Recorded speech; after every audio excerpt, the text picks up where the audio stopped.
Hi, my name is Ebony Wilmington, and I have been a professional educator in the public school system for the last 10 years. Today, I'm going to talk to you about my dispositions as a professional educator.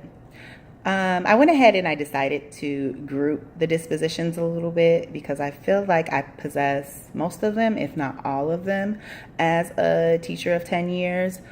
The first grouping I kind of call the dedication to excellence group, where I feel I am a committed teacher, because without being committed, then I fail. You have to be able to be committed in anything you do in order to be successful. Moving on to the second disposition of all students can and will learn. I really do believe and hold high expectations for all my students. I believe that all students can and they will learn. They can do it. You just have to give them the tools to get there. Sensitivity. The third disposition is sensitivity to a learning and social needs. I work with a very diverse group of students throughout the last 10 years. It's a huge EL population in my building, as well as low-income students. So I have to make sure that I can differentiate my learning and individualize it for every student to make sure that they have the tools to get to where they need to be. And last but not least, in my grouping of dedication to excellence, I also added encouraging curiosity, because I, as a teacher, feel like if I cannot find out my students' interests, I can't make them love learning. So I have to encourage the curiosity, number one, with basically finding out what their interests are and just running with it. And then it's just amazing just to see how these students are so happy, and they are just so proud to show what they've learned because they're interested in what they're learning. So that's my dedication to excellence grouping and the dispositions within there.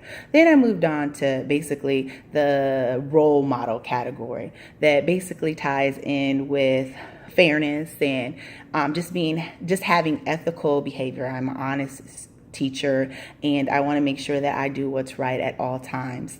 I also want to model that integrity and show good character and make sure that my students and my staff and co-workers and parents all trust that I am there to do the right thing at all times.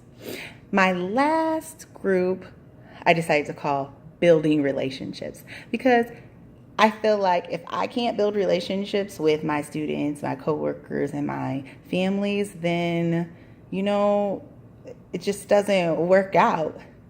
You have to be professional and have those friendly relationships with all parties in order to make sure that all students learn and have a successful education, which also ties into community involvement. Not only do you have to have those parents, coworkers, and students, but you also got to look at the community around you. Go into those churches. Your students go there. You have lots of students that go to church. Find out where they're at. Also, the businesses around, those small businesses, get them involved. Let them know that, or let your students know that everybody in their community supports them, because we want them to be those successful future leaders. And then the one that I did not list and I did not group into a category is reflection. Now, obviously, as a teacher for 10 years, I have reflected on my teaching. But sometimes I know that I may need to slow down and say, hey, this lesson didn't go so well. The results did not come out like I would want it to. What is something that I could have changed to make this a successful lesson? What strategies do I need to implement to just make it better? What skills and tools do I need to give my students to make this lesson just a little bit more successful? So I feel I do that, but sometimes, you dive into that curriculum and you just want to get it done. So I feel like that's what I need to work on. And as a first-year teacher, I believe that you need all of these qualities. But if I had to suggest just a couple, I would say start off building those relationships and having that professional friendliness with everyone that's involved, all the stakeholders, the teachers, the parents, the students, and then also your community. Go out and find out what's in the community that your students love, or this is the community of your students. So just be excited to learn about your students. Thank you.